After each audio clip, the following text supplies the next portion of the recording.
Hello my friends and students, मैं KPC academy से आज आपके सामने फिर एक और नई वीडियो लेके आया हूँ। लास्ट टाइम मैंने वोकैबुलरी के ऊपर आपको जो एकेडमिक टास्क 1 में मैंने बताया था अलग अलग टास्क आते हैं और हर टास्क को परफॉर्म करने के लिए हमारे पास अलग अलग वोकैबुलरी के वर्ड्स भी हमें देखने चाहिए। जैसा टास्क है उसके अकॉर्डिंगली वोकैबुलरी के वर्ड्स यूज़ करो। और आज मैं आपके सामने जो वोकैबुलरी के वर्ड बताने जा रहा हूँ वो है लाइन ग्राफ वोकैबुलरी। यानी आपको अगर कोई लाइन ग्राफ आता है तो उसके लिए कौन कौन से वर्ड्स हम यूज़ कर सकते हैं, क्योंकि जो आपको टास्क परफॉर्म करने के लिए दिया गया है उसमें कुछ सालों की इन्फॉर्मेशन बताई होती है। कुछ साल बताए होते हैं कि 2005 से लेके 2010 तक, 2010 से लेके 2020 तक, कुछ ऐसी इन्फॉर्मेशन बताई होती है। और आमतौर पे जहाँ पर बच्चों को प्रॉब्लम आती है वो क्या प्रॉब्लम आती है कि वो सेम एक वर्ड को रिपीट करते रहते हैं। अगर आपने जो वोकैबुलरी के वर्ड्स नहीं लिखे तो आप टास्क अचीवमेंट पूरी तरह से नहीं कर पाओगे। जो उनका लेक्सिकल रिसोर्सेज है, जो एग्जामिनर को आपने दिखाना है कि हमारे पास रेंज ऑफ वोकैबुलरी अच्छी है, तो आप बैंड स्कोर अचीव नहीं कर पाओगे।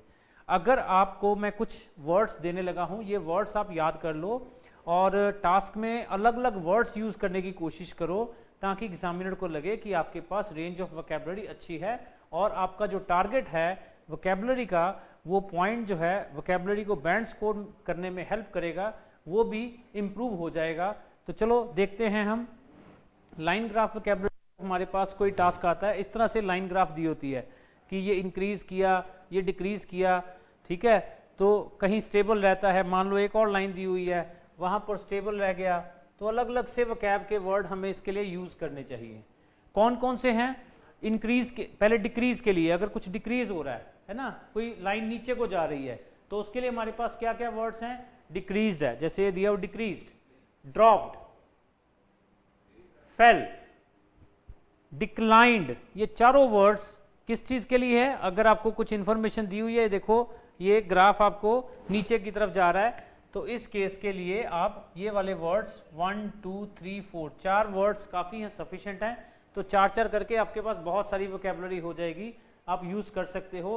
तो उसके बाद अगर जैसे यहाँ पर था ये इंक्रीज कर रहा है, तो इंक्रीज के लिए कौन कौन से वर्ड्स हैं? ये लिखे हैं इंक्रीज्ड, रोज, ग्रू, स्केलेटेड। जो वर्ड्स हैं जो आपको अच्छी तरह से याद हो जाए, जिसके स्पेलिंग्स आपको याद हो जाएं, जो आपको ठीक लगे, कोशिश करो सारे कर सको। चार वर्ड्स दिए हैं आगे, ये वर्ड्स आपके स्पीकिंग में भी काम आ सकते हैं। कई बार ऐसी वोकैबुलरी हमें वहाँ पर भी बतानी पड़ती है तो उसमें भी काम आ जाएंगे। और अगर कोई चेंज नहीं है, जैसे यहाँ पर कोई चेंज नहीं है, तो रिमेन स्टेबल, स्टेबलाइज्ड, ऐसे वर्ड्स हैं। और अगर कुछ फ्लक्चुएशंस हो रही हैं, ये फ्लक्चुएशंस हैं, तो डाटा हमें पास्ट में दिया होता है कई बार, तो हम इसके लिए वर्ब की सेकंड फॉर्म यूज़ करते हैं। मैंने इसीलिए हर एक के साथ यही आपको बताया है, डिक्रीज्ड है ना, इंक्रीज्ड, ड्रॉप्ड। सो इस तरह से हमें ये second form of verb use करनी पड़ती है, क्योंकि इंफॉर्मेशन अगर पास्ट की दी हुई है तो उसके अनुसार ही आपको चलना। कई बार हम ये भी लिखना चाहते हैं कि उसमें कोई ज़्यादा चेंज नहीं था, थोड़ा सा ही चेंज था या ज़्यादा चेंज था, ठीक है। सो स्मॉल चेंज या लार्ज चेंज। तो स्मॉल चेंज के लिए हम वर्ड यूज़ कर सकते हैं स्लाइट या स्लाइटली, डिपेंड करेगा सेंटेंस कैसा है। मैं आपको इसकी दोनों की एग्जांपल दे देता हूँ। There was a slight change, ठीक है ना, कि थोड़ा सा चेंज था। There was a slight change, है ना। किसमें? मान लो आपको कोई भी इंफॉर्मेशन दी हुई है, किसी भी तरह की इंफॉर्मेशन दी है, कोई सेल दी है, कोई परचेज दी है, कोई प्रोडक्शन दी है, तो उसके अनुसार ही आपको इसको यूज करना है, ठीक है ना। मान लो अगर सेल्स दी हुई है तो हम क्या करेंगे? देयर वॉज अ स्लाइट, ठीक है, there was a slight change in sales. और अगर आपको ये यूज करना है तो सेल्स, ठीक है ना, मान लो इंक्रीज हुई है तो हम ये लिखेंगे there was a slight increase in sales. और अगर स्लाइटली यूज करना है तो आप यूज कर सकते हो सेल्स इंक्रीज स्लाइटली। तो इस तरह से आप सेंटेंस को यूज कर सकते हो, डिपेंड करेगा आप सेंटेंस की फॉर्मेशन क्या रखते हो, उसके अकॉर्डिंगली ही आप उसको सेंटेंस को यूज करोगे। सो इसी तरह से अगर लार्ज चेंज है, जैसे इसमें देखो, इसमें इस चीज में देखो लार्ज चेंज है, एकदम से ग्रो कर गई है ना, उसके लिए शार्प या शार्पली, वही बताया। दो फॉर्मेशन सेंटेंस की आप किस तरह से यूज करते हो।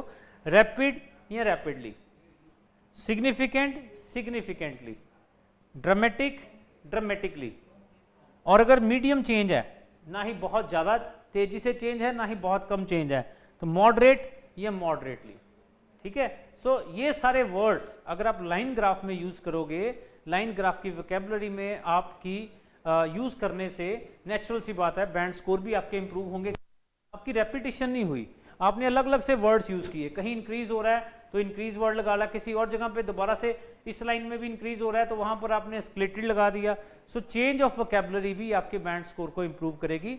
सो आज का काम आपका ये है कि ये वोकैबुलरी के वर्ड्स आप याद करो, काफी सारे वर्ड्स हैं, 2-2 4-4 करके ही आपके पास वोकैबुलरी के वर्ड्स भी ऐड होते जाएंगे। परसेंटेज लास्ट वीडियो में वोकैबुलरी के बारे में बताया था, इस वीडियो में लाइन ग्राफ की वोकैबुलरी के बारे में बताया। तो तब तक के लिए आप इनको याद करो नेक्स्ट वीडियो तक के लिए, और इसको कोशिश करो आगे भी शेयर करो, सब्सक्राइब करो अगर आपको वीडियो अच्छी लगे तो। Thank you very much.